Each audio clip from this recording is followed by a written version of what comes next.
Good morning students. तो आज हम स्टार्ट करेंगे चिन्ह निरूपण। चिन्ह निरूपण या फिर साइन कन्वेंशन। चिन्ह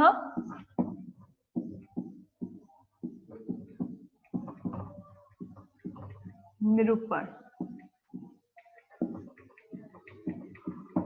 चिन्ह निरूपण में क्या होता है, देखिए कि चाहे इलेक्ट्रोड अभिक्रिया ऑक्सीकरण के रूप में लिखी गई है या अपचयन के रूप में लिखी गई है, इलेक्ट्रोड का इलेक्ट्रोड विभव हमेशा अपचयन विभव के रूप में ही लिया जाता है।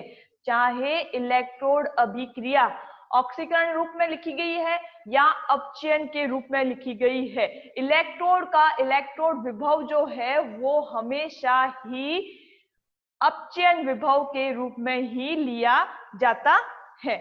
ठीक है, जैसे और विद्युत रासायनिक श्रेणी में जितनी भी धातुओं के इलेक्ट्रोड विभव दिए गए हैं, जितनी भी धातुओं के यानी कि अलग अलग धातुओं के इलेक्ट्रोड विभव विद्युत रासायनिक श्रेणी में दिए गए हैं, वो सभी अपचयन इलेक्ट्रोड विभव के रूप में दिए गए हैं। विद्युत रासायनिक श्रेणी में जितनी भी धातुओं अलग अलग धातुओं के जो इलेक्ट्रोड विभव दिए गए हैं वो सभी जो है वो अपचयन इलेक्ट्रोड विभव के रूप में दिए गए हैं।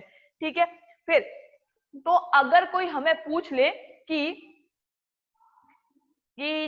हमें किसी धातु का ऑक्सीकरण विभव पूछ ले कोई हमें, तो जैसे Zn धातु का ऑक्सीकरण विभव पूछ लिया है किसी ने हमसे, तो देखो Zn धातु का विद्युत रासायनिक श्रेणी के अनुसार अपचयन विभव होता है -0.76। क्या अगर कोई हमें पूछ ले कि Zn का ऑक्सीकरण विभव क्या होता है, तो Zn का विद्युत रासायनिक श्रेणी के अनुसार अपचयन विभव होता है Zn 2 प्लस, इस तरह से नहीं, Zn 2 प्लस Zn, इसका अपचयन विभव होता है -0.76। कितना होता है? -0.76। ठीक है, तो इसका ऑक्सीकरण विभव क्या हो जाएगा? इसका ऑक्सीकरण विभव होगा Zn 2 plus is equal to क्या हो जाएगा? इसका जस्ट अपोजिट होगा साइन में, प्लस 0.76 होगा। प्लस का क्या होगा? प्लस 0.76 वोल्ट होगा। ठीक है, यानी कि इसमें क्या होता है, देखिए कि अगर हमको इलेक्ट्रोड अभिक्रिया ऑक्सीकरण के रूप में दी गई है तो भी इलेक्ट्रोड विभव क्या होगा? अपचयन के विभव के रूप में ही व्यक्त किया जाता है। और अगर अपचयन के रूप में दी गई है इलेक्ट्रोड अभिक्रिया, तो उसका अपचयन विभव क्या होगा? अपचयन इलेक्ट्रोड विभव के रूप में ही व्यक्त किया जाता है। ठीक है, तो अतः यदि इलेक्ट्रोड अभिक्रिया में अपचयन हो रहा है तो इलेक्ट्रोड विभव के संख्यात्मक मान को धनात्मक चिन्ह के रूप में प्रदान किया जाता है, और अगर इलेक्ट्रोड अभिक्रिया में ऑक्सीकरण हो रहा है तो इलेक्ट्रोड विभव का चिन्ह जो है वो हमेशा ही नेगेटिव लिया जाता है। इससे क्या स्पष्ट हो रहा है? इससे क्या स्पष्ट होता है, देखिए कि जो ऑक्सीकरण विभव होता है वो हमेशा ही अपचयन विभव के क्या होता है? साइन में अपोजिट होता है। और जो विद्युत रासायनिक श्रेणी में जितनी भी धातुओं के इलेक्ट्रोड विभव दिए गए हैं वो सारे किसमें है? अपचयन विभव के रूप में है। और अगर हमको कोई पूछे कि इसका ऑक्सीकरण विभव क्या होगा, तो जो इसका अपचयन विभव दिया हुआ होगा, ऑक्सीकरण विभव क्या होगा? उसका जस्ट क्या होगा? साइन में अपोजिट होगा। तो इसका Zn धातु का अपचयन विभव दिया हुआ होता है विद्युत रासायनिक श्रेणी के अनुसार Zn इलेक्ट्रोड का अपचयन विभव है -0.76 वोल्ट। ठीक है, और इसका ऑक्सीकरण विभव क्या हो जाएगा Zn का? तो क्या होगा? इसका जस्ट साइन में क्या होगा? अपोजिट होगा, प्लस 0.76 वोल्ट। ठीक है, तो ये तो बाद की बात है, इसको हम बाद में देखेंगे। पहले ये कि अब चाहे इलेक्ट्रोड अभिक्रिया ऑक्सीकरण के रूप में लिखी गई है या अपचयन के रूप में लिखी गई है। इलेक्ट्रोड विभव जो है वो हमेशा ही अपचयन विभव के रूप में दिया जाता है। ठीक है, हमेशा ही अपचयन विभव के रूप में दिया जाता है। अतः यदि इलेक्ट्रोड अभिक्रिया में अपचयन हो रहा है, अतः यदि इलेक्ट्रोड अभिक्रिया में क्या हो रहा है, अपचयन हो रहा है, तो यदि इलेक्ट्रोड अभिक्रिया में क्या हो रहा है, अपचयन हो रहा है,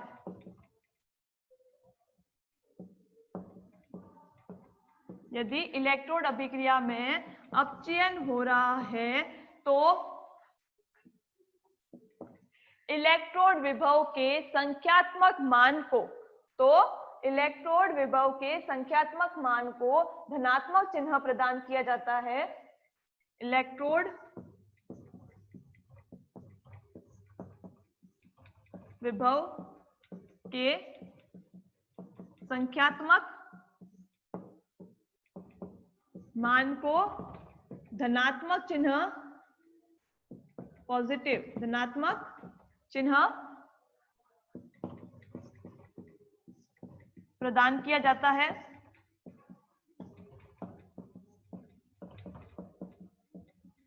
और अगर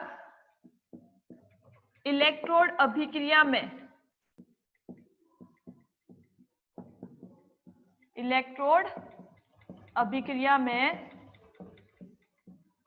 क्या हो रहा है, ऑक्सीकरण हो रहा है, ऑक्सीकरण हो रहा है, तो इलेक्ट्रोड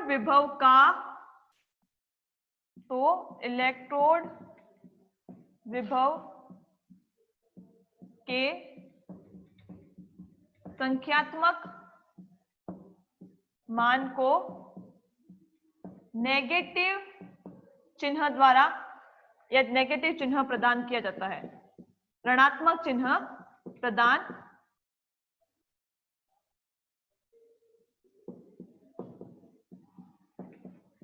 किया जाता है।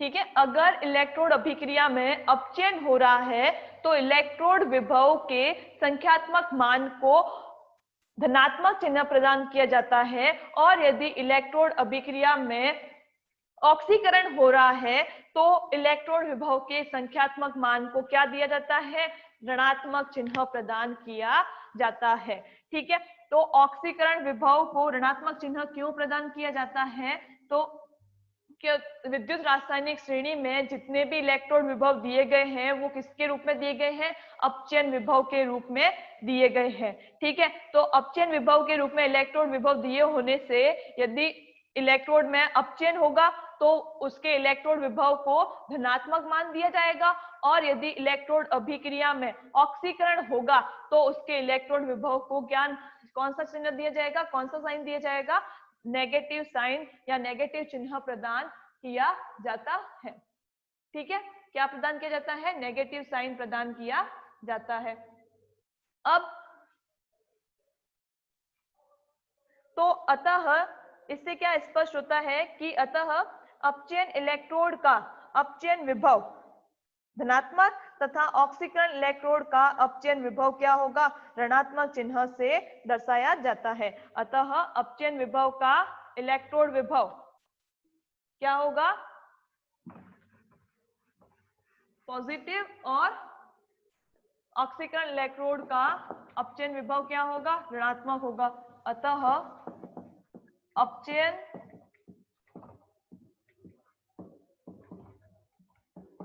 इलेक्ट्रोड का अपचयन इलेक्ट्रोड का अपचयन विभव धनात्मक चिन्ह द्वारा तथा ऑक्सीकरण इलेक्ट्रोड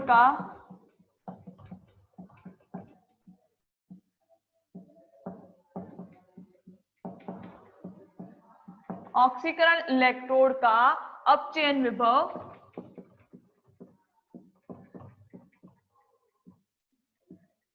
ऑक्सीकरण इलेक्ट्रोड का अपचयन विभव किसमें होगा? नेगेटिव चिन्ह द्वारा दर्शाया जाता है। ठीक है, अतः अपचयन इलेक्ट्रोड का अपचयन विभव क्या होगा? धनात्मक चिन्ह के द्वारा दर्शाया जाता है, और ऑक्सीकरण इलेक्ट्रोड का अपचयन विभव ऋणात्मक चिन्ह द्वारा दर्शाया जाता है। जैसे जैसे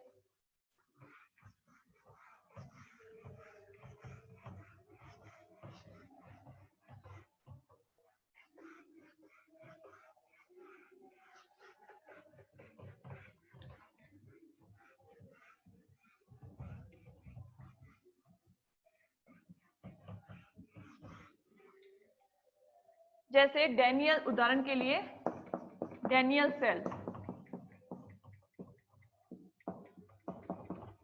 डेनियल सेल में लेफ्ट इलेक्ट्रोड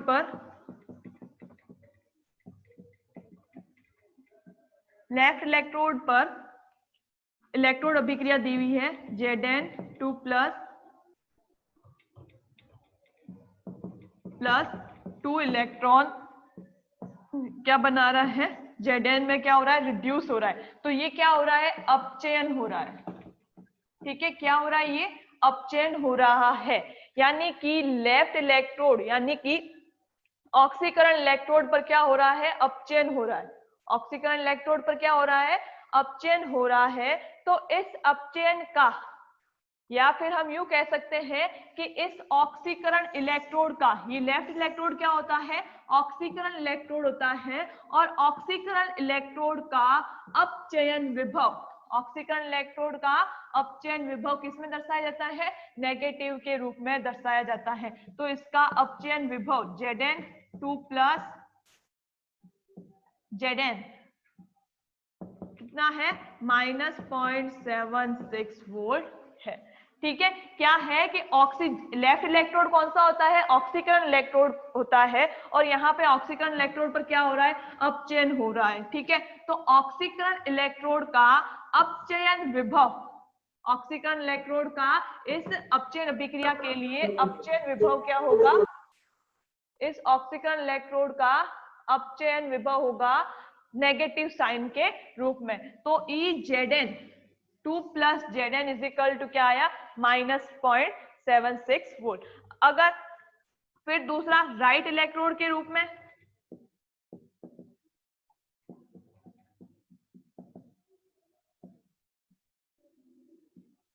राइट इलेक्ट्रोड के रूप में देखिए, राइट इलेक्ट्रोड पे क्या होता है? अपचयन होता है। तो यहाँ पे देखिए Cu2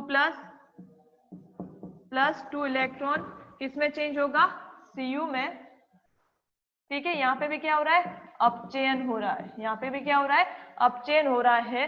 तो और राइट इलेक्ट्रोड कौन सा होता है? अपचयन इलेक्ट्रोड होता है, और अपचयन इलेक्ट्रोड का अपचयन विभव किसमें दिया जाता है? धनात्मक चिन्ह के रूप में दिया जाता है। तो ECU2 plus Cu is equal to 0.34 volt. ठीक है, ये क्या है? राइट इलेक्ट्रोड क्या होता है? अपचयन इलेक्ट्रोड होता है, और अपचयन इलेक्ट्रोड का अपचयन विभव धनात्मक चिन्ह के रूप में दर्शाया जाता है, धनात्मक चिन्ह के रूप में दर्शाया जाता है। ठीक है, तो ये है साइन या चिन्ह निरूपण के अपचयन विभव और ऑक्सीकरण विभव के, ऑक्सीकरण विभव और अपचयन विभव को किस साइन से दर्शाया जाता है। ठीक है, तो यहाँ पे क्या है कि अपचयन इलेक्ट्रोड का, अगर अपचयन इलेक्ट्रोड है और उसका अपचयन विभव क्या होगा? धनात्मक चिन्ह के रूप में दर्शाया जाता है, और अगर ऑक्सीकरण इलेक्ट्रोड है तो ऑक्सीकरण इलेक्ट्रोड का अपचयन विभव किसमें दर्शाया जाएगा? ऋणात्मक चिन्ह के रूप में दर्शाया जाता है। ठीक है, फिर इसके बाद आती है कि विद्युत रासायनिक श्रेणी क्या होती है। विद्युत रासायनिक श्रेणी क्या होती है? देखिए SHE यानी कि स्टैंडर्ड हाइड्रोजन इलेक्ट्रोड, SHE यानी कि स्टैंडर्ड हाइड्रोजन इलेक्ट्रोड से तुलना करके स्टैंडर्ड हाइड्रोजन इलेक्ट्रोड SHE से तुलना कर ज्ञात किए गए मानक इलेक्ट्रोड विभवों को ऊपर से नीचे तक बढ़ते क्रम में व्यवस्थित कर बनाई गई सारणी क्या कहलाती है? विद्युत रासायनिक सारणी ECS यानी कि इलेक्ट्रोकेमिकल श्रेणी या इलेक्ट्रोकेमिकल सीरीज कहलाती है। SHE से तुलना कर और SHE से तुलना कर ज्ञात किए गए मानक इलेक्ट्रोड विभव को ऊपर से नीचे तक बढ़ते क्रम में व्यवस्थित कर बनाई गई सारणी क्या कहलाती है? इलेक्ट्रोकेमिकल सीरीज या विद्युत रासायनिक श्रेणी कहलाती है।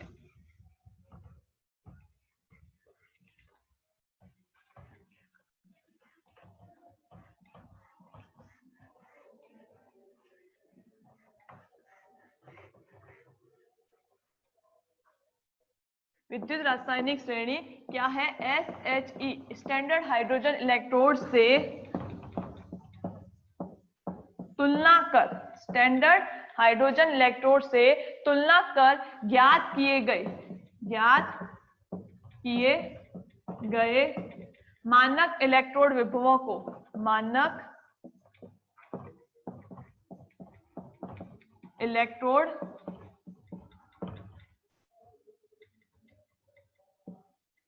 विभव को ऊपर से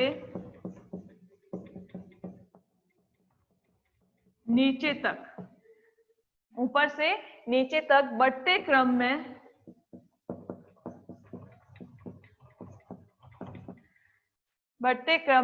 व्यवस्थित कर बनाई गई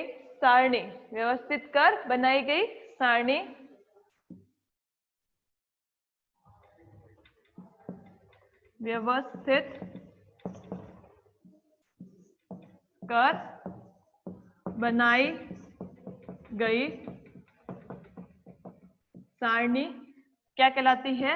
विद्युत रासायनिक श्रेणी कहलाती है। विद्युत रासायनिक श्रेणी क्या होती है? SHE यानी कि स्टैंडर्ड हाइड्रोजन इलेक्ट्रोड, जो कि क्या है? एक मानक इलेक्ट्रोड है और उस मानक इलेक्ट्रोड से तुलना करके जो मानक इलेक्ट्रोड विभव ज्ञात किए गए हैं उनको ऊपर से नीचे तक बढ़ते क्रम में व्यवस्थित कर बनाई गई सारणी क्या कहलाती है? विद्युत रासायनिक श्रेणी कहलाती है। और विद्युत रासायनिक श्रेणी में सभी इलेक्ट्रोड विभव अपचयन विभव के रूप में दर्शाए जाते हैं। विद्युत रासायनिक श्रेणी में सभी इलेक्ट्रोड विभव अपचयन इलेक्ट्रोड विभव के रूप में दर्शाए जाते हैं। सभी इलेक्ट्रोड विभव अपचयन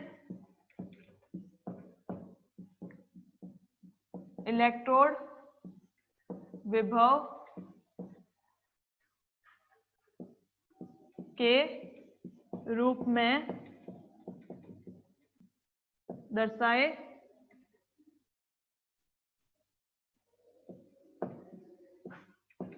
जाते हैं। इसमें सभी इलेक्ट्रोड विभव अपचयन इलेक्ट्रोड विभव के रूप में दर्शाए जाते हैं। अपचयन विभव के रूप में सभी इलेक्ट्रोड विभव दर्शाए जाते हैं। फिर अपने नेक्स्ट टॉपिक आता है सेल विभव ई सेल। बुक में आपकी पूरी इलेक्ट्रोकेमिकल सीरीज दी हुई है, इलेक्ट्रोकेमिकल सारणी पूरी सभी धातुओं की दी हुई है, उसे एक बार देखना, ठीक है। उसमें सारे ही इलेक्ट्रोड विभव जो है वो अपचयन इलेक्ट्रोड विभव के रूप में दिए गए हैं और ऊपर से नीचे तक बढ़ते क्रम में दिए गए हैं सारे इलेक्ट्रोड विभव, ठीक है। वो है विद्युत रासायनिक श्रेणी। फिर अपने नेक्स्ट टॉपिक आता है सेल विभव।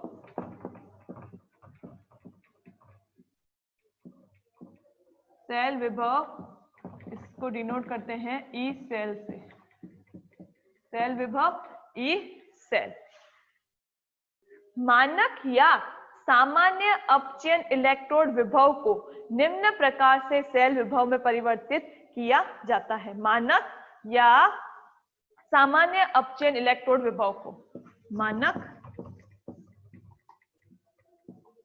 या सामान्य अपचयन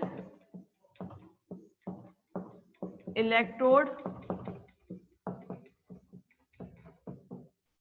विभव को सामान्य या मानक अपचयन इलेक्ट्रोड विभव को निम्न प्रकार से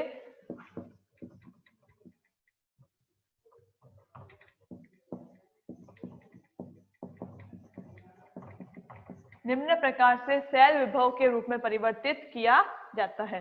सेल विभव में परिवर्तित किया जाता है। ठीक है, मानक या सामान्य अपचयन इलेक्ट्रोड विभव को निम्न प्रकार से हम सेल विभव के रूप में परिवर्तित करते हैं। तो देखिए, एसआई पद्धति के अनुसार E cell E cell is equal to E R minus E L. E R क्या है? राइट इलेक्ट्रोड का इलेक्ट्रोड विभव। ई एल क्या है? लेफ्ट इलेक्ट्रोड का इलेक्ट्रोड विभव। ठीक है, इससे पहले जो अपन ने एग्जाम्पल लिया था, कौन सा था?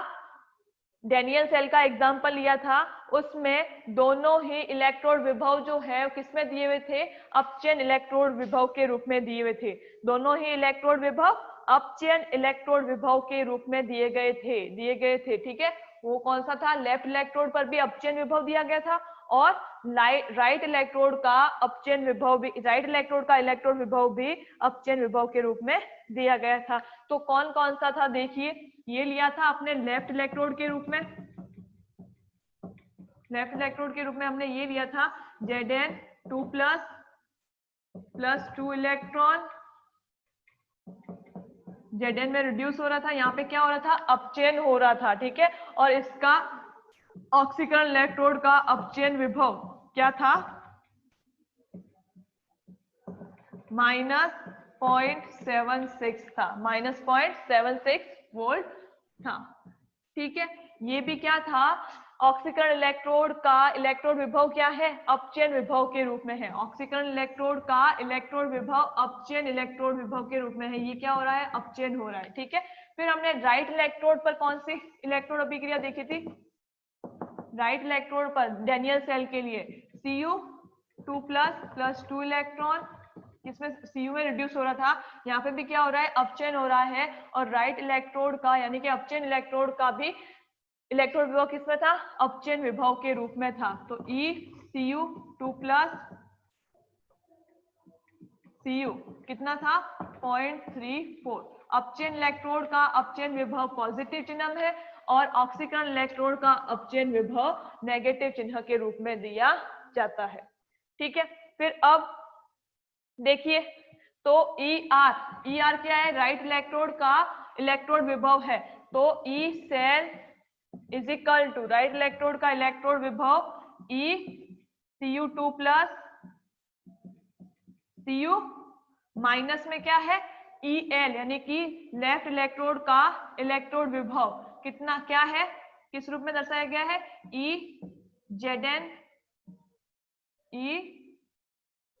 Zn2+ Zn। ठीक है, E cell is equal to क्या आया? ER क्या है? राइट इलेक्ट्रोड का इलेक्ट्रोड विभव ECU2+ Cu minus left electrode का इलेक्ट्रोड विभव Zn2+ Zn। ठीक है, तो ECU2+ Cu कितना मान दिया हुआ है? 0.34। ठीक है, माइनस इसका क्या है? Zn2+ Zn का -0.76 कितना है? -0.76। तो ये क्या हो गया? 0.34 प्लस 0.76 कितना आता है? E cell is equal to Daniell cell के लिए 1.10 वोल्ट। कितना आता है? 1.10 वोल्ट। ई सेल कितना आता है डैनियल सेल के लिए, जब इन दोनों को प्लस करते हैं 0.34 प्लस 0.76 कितना आता है, E cell is equal to 1.10 volt आता है, 1.10 वोल्ट आता है। अब यहाँ पे तो दोनों ही इलेक्ट्रोड विभव किसके रूप में दिए गए हैं, दोनों ही इलेक्ट्रोड विभव अपचयन के रूप में दिए गए हैं, अपचयन विभव के रूप में दिए गए हैं। ठीक है, दोनों ही इलेक्ट्रोड विभव जो है वो अपचयन विभव के रूप में दिया गया है, ये भी अपचयन विभव है और ये भी क्या है, अपचयन विभव है। तो दोनों ही इलेक्ट्रोड विभव जो है वो अपचयन विभव के रूप में दिए गए हैं। तो अब हम क्या करेंगे कि दोनों, अब हम देखेंगे कि जब दोनों ही इलेक्ट्रोड विभव ऑक्सीकरण विभव के रूप में दिए गए हो तो क्या होगा। ये तो क्या है, दोनों ही इलेक्ट्रोड विभव अपचयन विभव के रूप में दिए गए हैं। तो दोनों ही, अगर दोनों ही इलेक्ट्रोड विभव ऑक्सीकरण इलेक्ट्रोड विभव के रूप में दिए गए हैं तो क्या होगा, देखिए दोनों ही इलेक्ट्रोड विभव किसके रूप में दिए गए हो,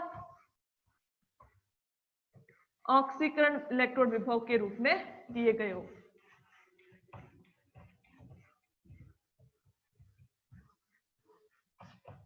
सेम एग्जाम्पल तो वही लेंगे डैनियल सेल का। ठीक है, अगर दोनों ही इलेक्ट्रोड किसके रूप में दिए गए हो, ऑक्सीकरण विभव के रूप में दिए गए हो तो क्या होगा, ई सेल जब दोनों इलेक्ट्रोड विभव किसके रूप में दिए गए हो, ऑक्सीकरण विभव के रूप में दिए गए हो, दोनों इलेक्ट्रोड विभव ऑक्सीकरण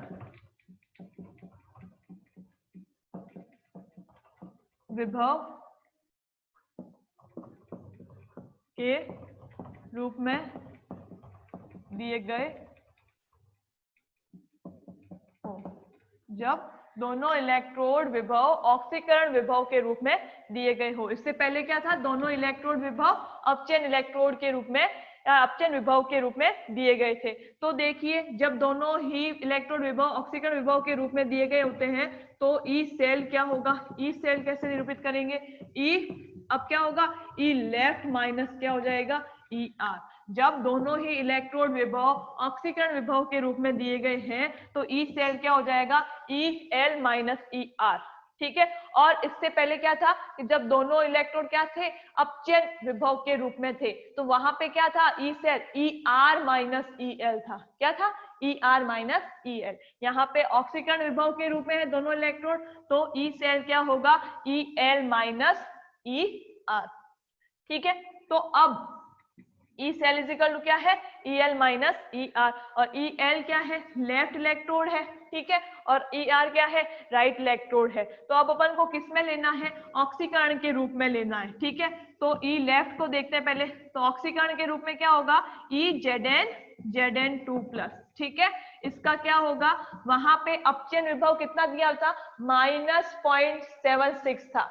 तो मैंने क्या बताया था कि अब ऑक्सीकरण विभव जो है वो अपचयन विभव के होता तो बराबर है लेकिन साइन में क्या होता है, अपोजिट होता है। ऑक्सीकरण विभव अपचयन विभव के होता तो बराबर है लेकिन साइन में क्या होता है, अपोजिट होता है। तो यहाँ पे अपन को क्या निकालना है, ऑक्सीकरण विभव निकालना है, और वहां पे क्या दिया था, अपचयन विभव दिया हुआ था, कितना था अपचयन विभव, -0.76 था। तो अब यहाँ पे ऑक्सीकरण विभव क्या होगा, +0.76 होगा, क्या होगा, +0.76 वोल्ट होगा। ठीक है, फिर ये ई आर क्या है, ई आर है राइट इलेक्ट्रोड, राइट इलेक्ट्रोड अब अपन को किस में ले रहे हैं, ऑक्सीकरण विभव के रूप में ले रहे हैं। तो यहाँ पे भी क्या होगा, ऑक्सीकरण के रूप में लेंगे Cu2+।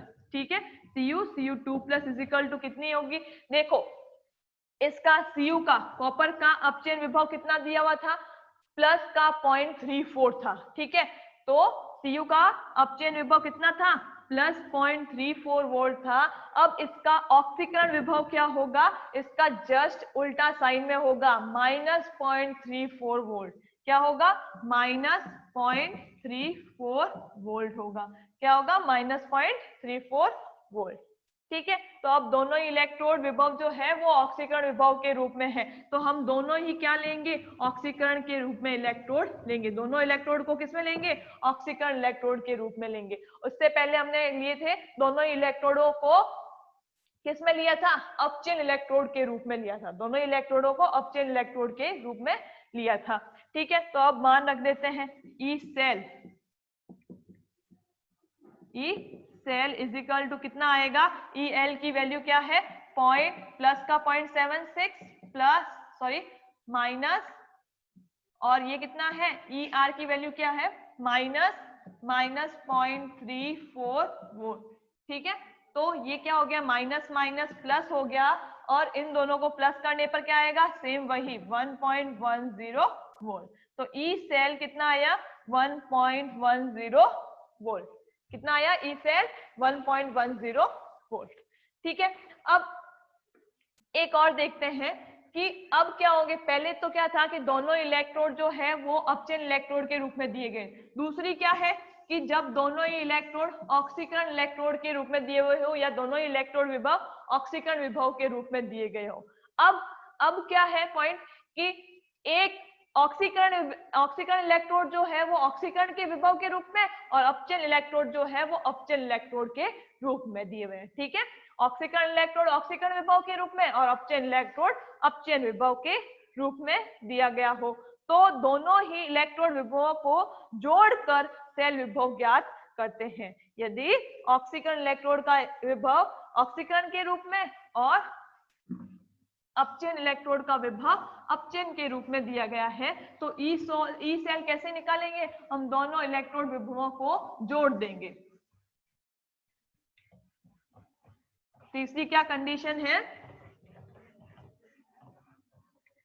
तीसरी कंडीशन है कि यदि ऑक्सीकरण इलेक्ट्रोड का विभव, यदि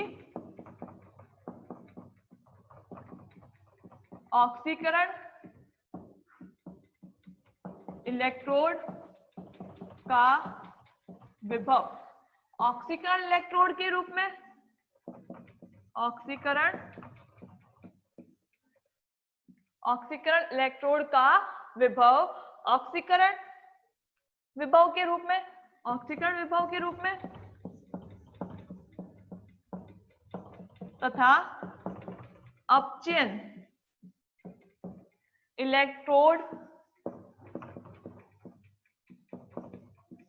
का विभव अपचयन विभव के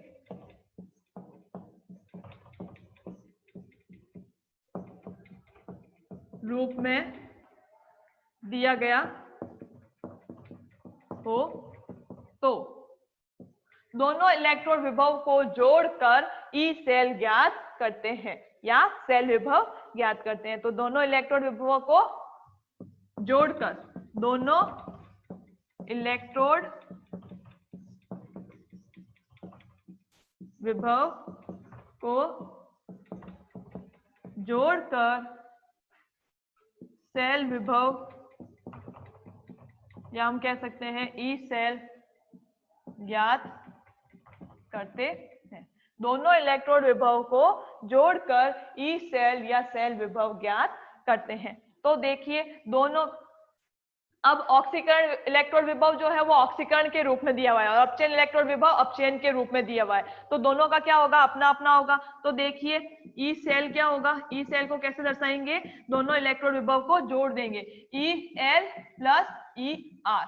ठीक है, E R plus E L, या फिर ई एल प्लस ई आर। ठीक है, तो लेफ्ट इलेक्ट्रोड के रूप में क्या है, ई। अब लेफ्ट इलेक्ट्रोड क्या होता है, ऑक्सीकरण होता है। अब ऑक्सीकरण को ऑक्सीकरण इलेक्ट्रोड को ऑक्सीकरण इलेक्ट्रोड विभव के रूप में ही निकाल दिया हुआ है। ठीक है, ऑक्सीकरण इलेक्ट्रोड जो है वो ऑक्सीकरण इलेक्ट्रोड विभव के रूप में ही दिया गया है। तो क्या होगा, ई जेड एन 2 प्लस कितना होगा, प्लस का 0.76। ठीक है, कितना होगा, प्लस का 0.76। और ये क्या है, राइट इलेक्ट्रोड क्या होता है, अपचयन इलेक्ट्रोड होता है, और अपचयन इलेक्ट्रोड का यहाँ पे इलेक्ट्रोड विभव किसमें दिया हुआ है, अपचयन विभव के रूप में ही दिया हुआ है। तो E Cu2 plus Cu is equal to क्या होगा 0.34 वोल्ट प्लस 0.34 वोल्ट। ठीक है, तो अब इन दोनों को जोड़ देंगे। इन दोनों को जोड़ने पर क्या आएगा देखिए, E cell is equal to 0.76 plus 0.34 क्या आएगा 1.10 वोल्ट। तो तीन कंडीशन देखी हमने कि सेल विभव के अंदर हमने तीन कंडीशन देखी। पहली क्या थी, पहली डेनियल सेल में क्या थी कि ऑक्सीकरण इलेक्ट्रोड और दोनों ही ऑक्सीकरण इलेक्ट्रोड और अपचयन इलेक्ट्रोड, ठीक है, दोनों ही इलेक्ट्रोड विभव जो थे वो अपचयन इलेक्ट्रोड विभव के रूप में दिए गए थे। ऑक्सीकरण इलेक्ट्रोड विभव और अपचयन इलेक्ट्रोड विभव दोनों ही इलेक्ट्रोड विभव जो है वो किसके रूप में दिए गए थे, अपचयन विभव के रूप में दिए गए थे। ठीक है, फिर दूसरी कंडीशन क्या पढ़ी थी हमने कि जब दोनों ही इलेक्ट्रोड विभव ऑक्सीकरण इलेक्ट्रोड विभव के रूप में दिए हुए हो, जब दोनों ही इलेक्ट्रोड विभव ऑक्सीकरण इलेक्ट्रोड विभव के रूप में दिए गए हो।